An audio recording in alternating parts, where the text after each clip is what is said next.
Before you go any further, let us know where you're watching from. And if you agree that service to your country never expires, go ahead and like, comment, or share. Welcome to Story Studio Secrets, where real respect is louder than recognition. Sir, this lounge is for actual VIPs, not old soldiers in surplus jackets. That's what the young hostess whispered sharply before snapping her fingers at hotel security. The man she spoke to didn't flinch. He didn't speak. He simply rose with calm, quiet dignity, nodded once, and walked out into the rain. It had been 5 minutes since he left when the quiet outside shattered. 3 black SUVs screeched to a halt in front of the hotel. Doors opened in unison. From the lead vehicle, a 4-star general stepped out, scanned the entrance, and saluted the empty chair inside.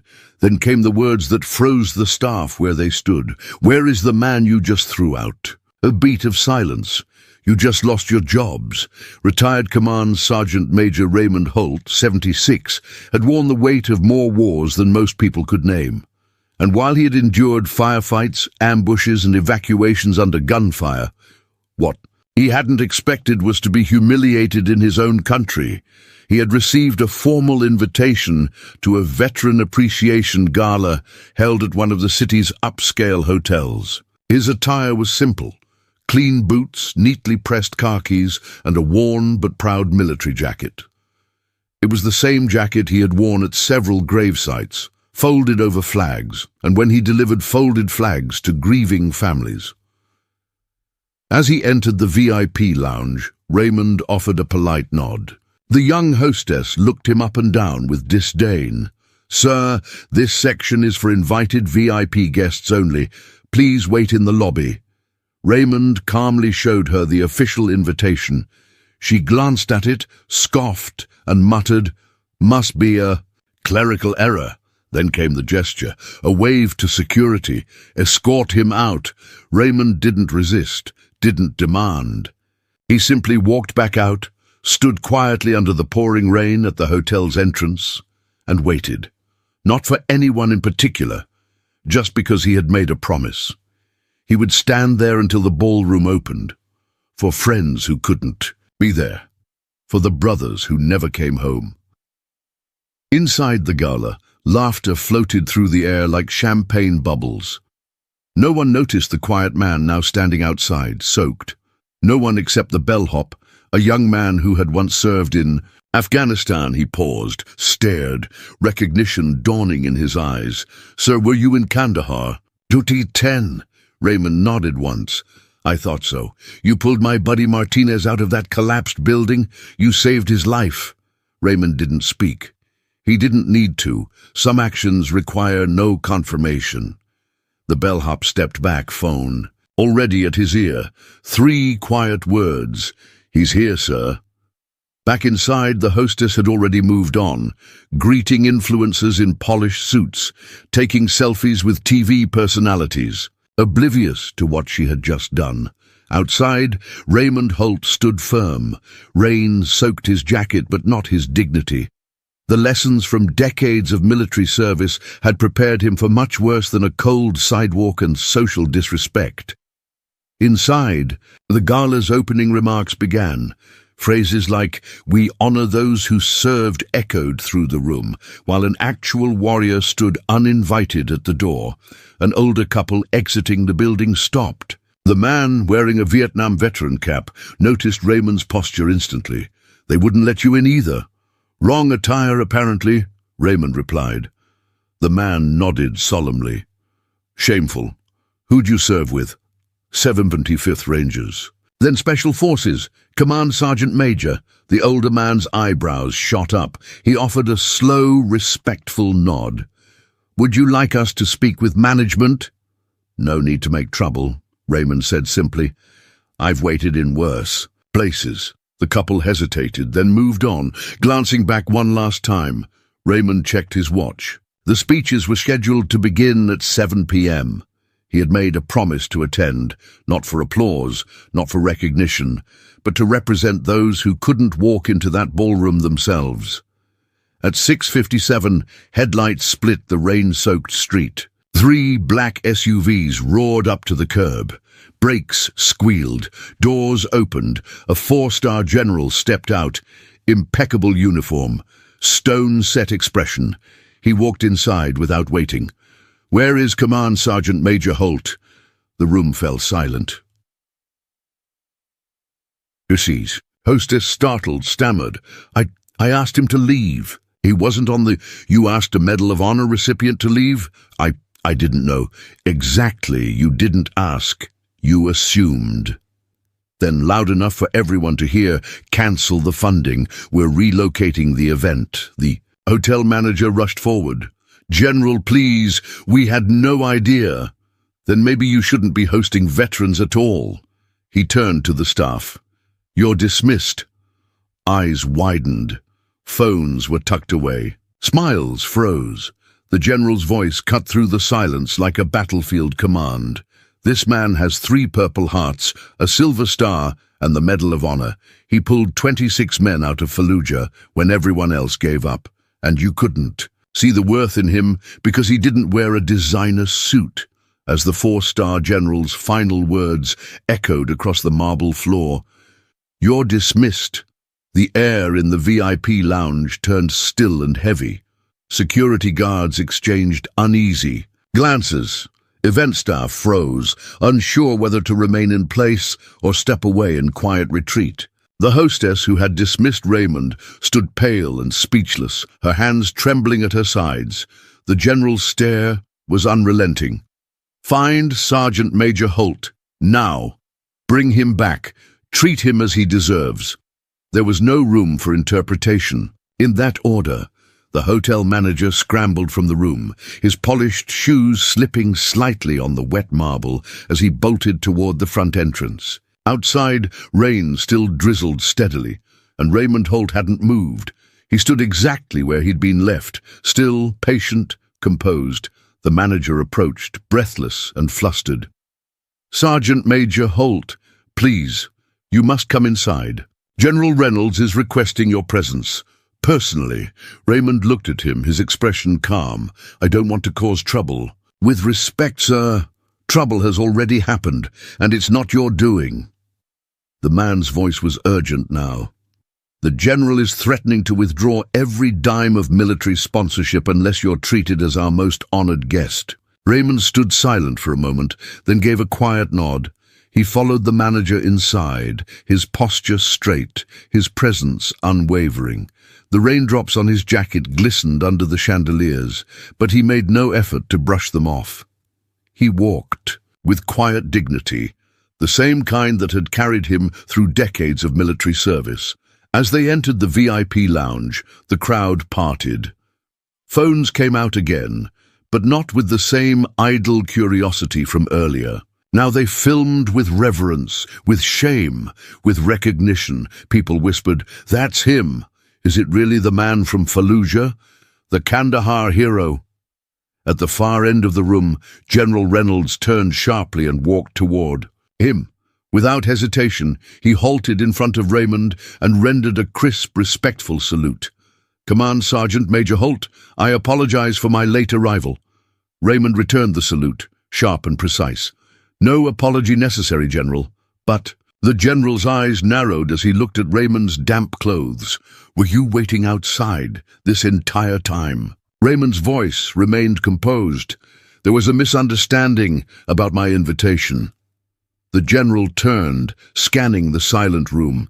"This man saved my life in Fallujah." Murmurs broke the silence, but no one dared interrupt. Our unit was pinned down. We were told to retreat. Holt didn't retreat, not once. He went back alone 6 times, brought out the wounded, carried men twice his size on his shoulders. Every time we thought he was done, he went back in. The room was motionless. A few eyes welled with tears. The general continued, voice low but firm. "I don't care how much you donated tonight. I don't care what your name tag says. I came because he was coming, and if he's not welcome, I'm not staying." This how hostess stepped forward, her voice shaking. "Sir, I apologize. I had no idea who—" The general cut her off sharply. "That's exactly the problem. You shouldn't need to know who someone is to treat them with dignity, especially someone who fought for yours. He turned back to Raymond. Sir, what would you like to do? I'll relocate this entire event if you prefer. My staff's already making arrangements. Raymond looked around at the silent crowd, the blinking lights, the anxious glances. He wasn't angry, just tired. No need. I came to represent those who couldn't be here. That's still my mission. The general gave a respectful nod. Then we carry on, but this time with the proper respect. He turned once more to the staff. As for you two, update your resumes. You're dismissed. The hostess and the security guard quietly stepped aside, escorted by someone from hotel management. No scene, no protest. Raymond stood just inside the VIP lounge, still damp, still quiet, not smug, not vindicated, just present, alert, the way a seasoned soldier always is. General Reynolds approached once more, standing at attention. Permission to walk beside you tonight, sir? Raymond gave a small smile. Always granted. It was the first time many in the room had heard him speak. His voice was deep, measured, authoritative. The kind of voice you listen to without needing to be told twice. Together, they walked, side by side through the hotel lobby, past marble columns and glittering lights, headed for the grand ballroom.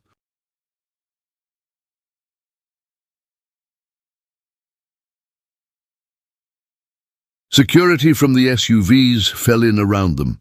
Not for protection, but out of respect. Phones filmed again.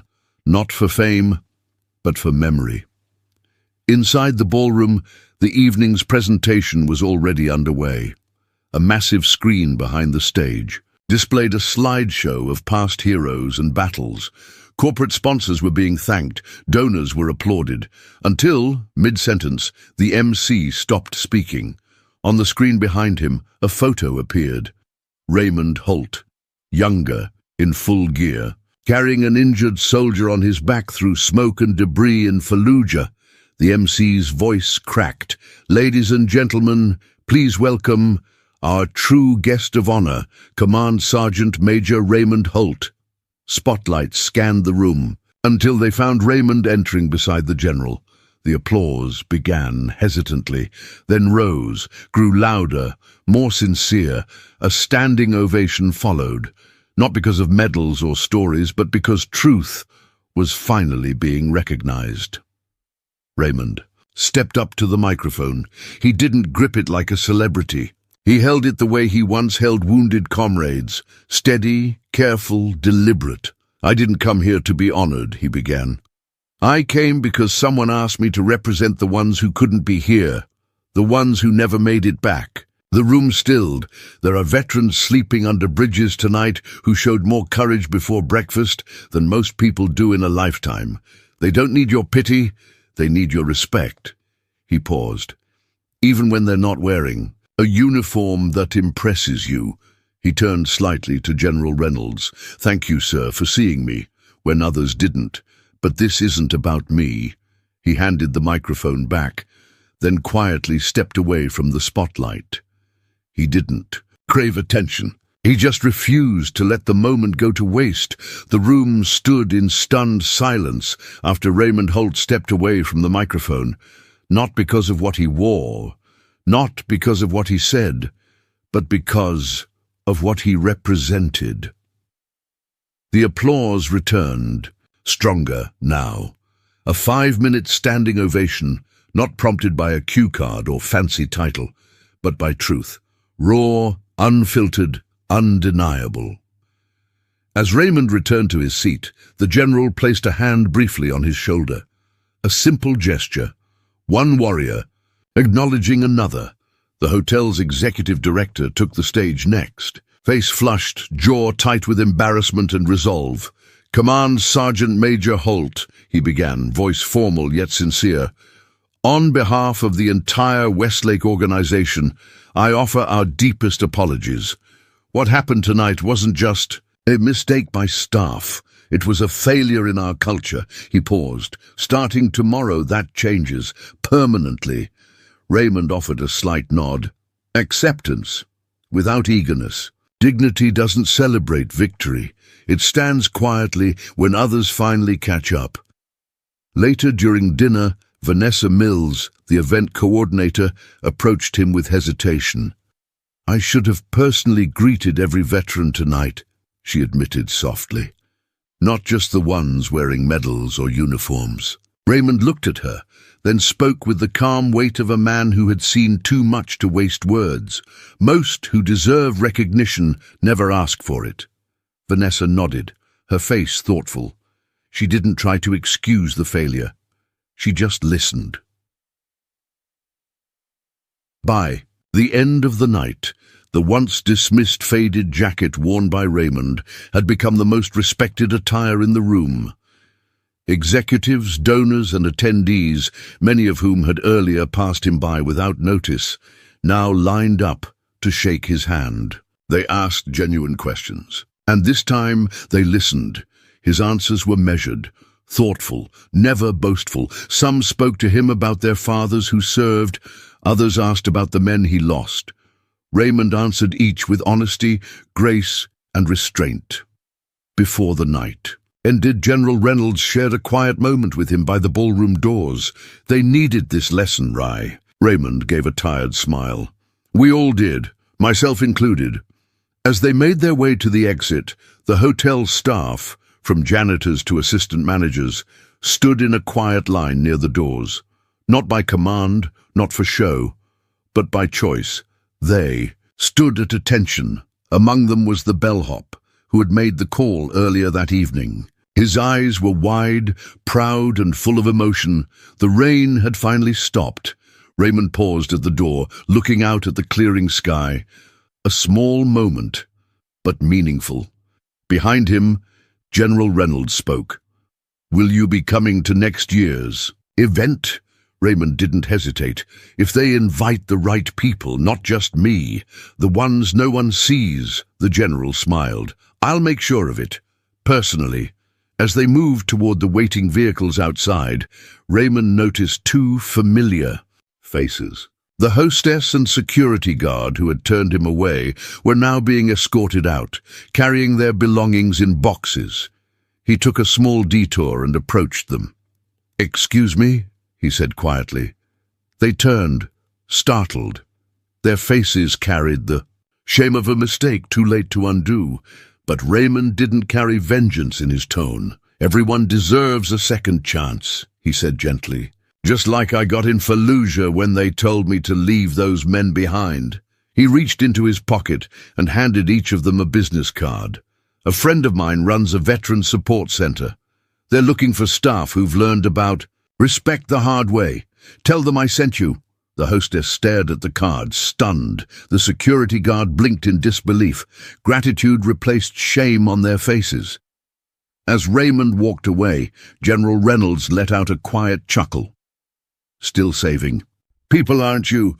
Old habits, Raymond replied with a nod. The aftermath wasn't just a viral moment, though that came too. A clip of General Reynolds saluting Raymond hit over 9 million views in less than a week. But more importantly, change followed.